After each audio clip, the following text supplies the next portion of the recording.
Hello, welcome to Rambling About Movies. I saw the big movie by the Nolans over the weekend, and I had to talk about it. Interstellar.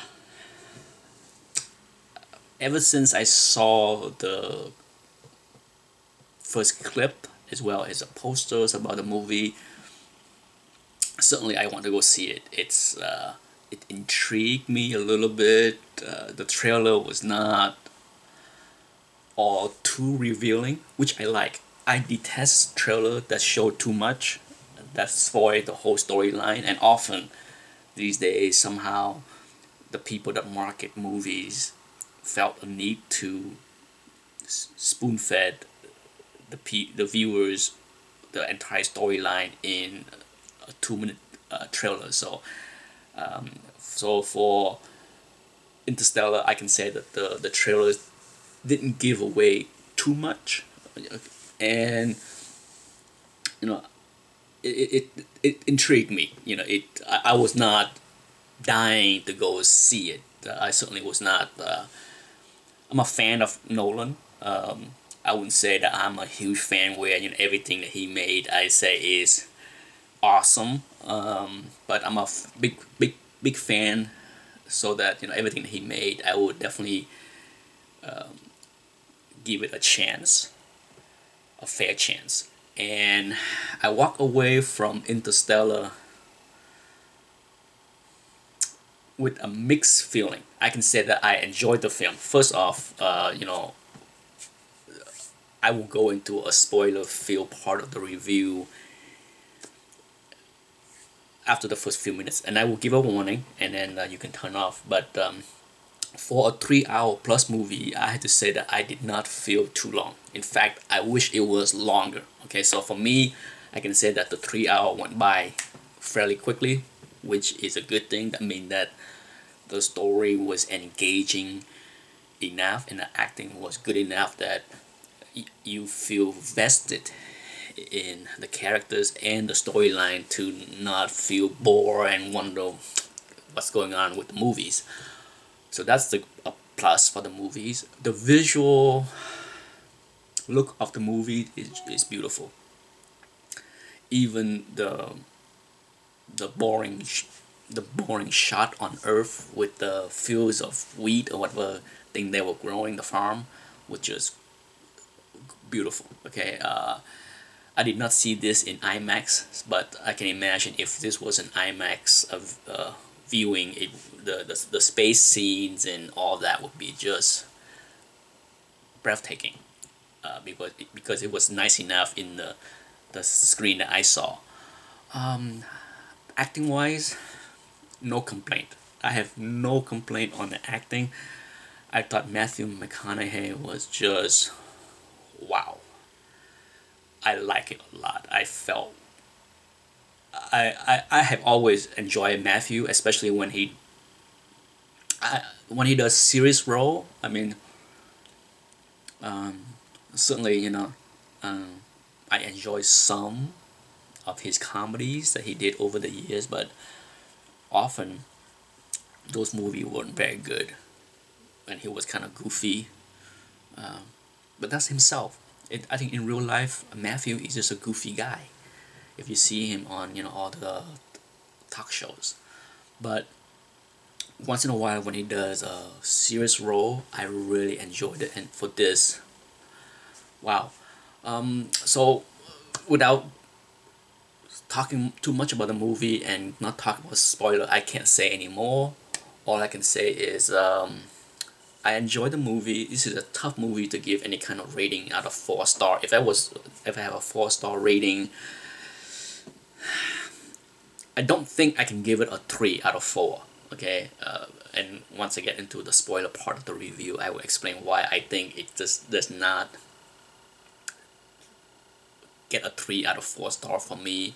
It's definitely better than 2.5 star. Okay, so it's between 2.5 and 3 star for me. I think it's definitely worth seeing. So it's not gonna be a waste of your time. if you spend, you know, $5 or $6 or whatever it costs to go see a matinee, down here it's like $8, I think, to see a matinee. Not cheap. And that's it. That's the spoiler-free review of Interstellar. And for those that want to stick around, going forward, I will discuss the movie with a few spoilers. So, bye bye. And for those that want to have a chat online to discuss the movie further, I would love to do a video hangout with others about this movie and talk about it, because it's a movie that's worth chatting with other people, because there's a lot of question in my mind. But anyhow, thanks for watching the spoiler-free review, and here we go with the spoilers. Okay. The problem I have with the first part of the movie is, even though it take 40 minutes, you know, I look at my watch, the time, and it was 42 minutes when the spaceship took off to go. So the first 42 minutes of the movie was on Earth, and even though that's 40 minutes, I felt rushed, as if I wanted more. I wanted more build up into the launch. You know, it was to me, the clunkiest part of the movie is how he discovered the secret site. That was very weak. I was kind of annoyed by that part. That part brought out the most annoyance in me. They didn't need to do that. To me, it was kind of silly that, you know, here he is, the best known available pilot, astronaut,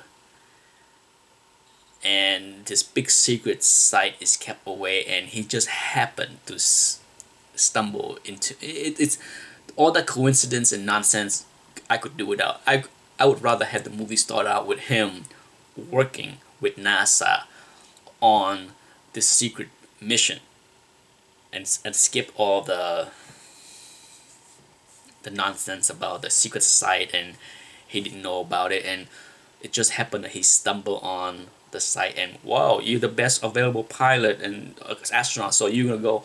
It's you telling me that this program who built this big rocket ship for this important mission never had a pilot in mind, an astronaut in mind to pilot it? They had to wait until some guy stumbled by accident across it. Like I said, that entire premise was a big problem for me. So that's a big negative. So you know, I like the interaction between him and his family, but even then, it was very rushed. You know, it's just like, bye, I gotta go. It lacked the emotional impact that I was looking for going on a mission that you would never come back. It did pull me in to the relationship between him and his daughter, but still, for the rest of the cast, his son, like I said, it's just, I wanted more. Okay, that's all I got to say. You know, it wasn't bad, but the separation and goodbye for him to leave the house to go was way too rushed and too not enough build up for me. Once they get into space, I don't have much of a problem.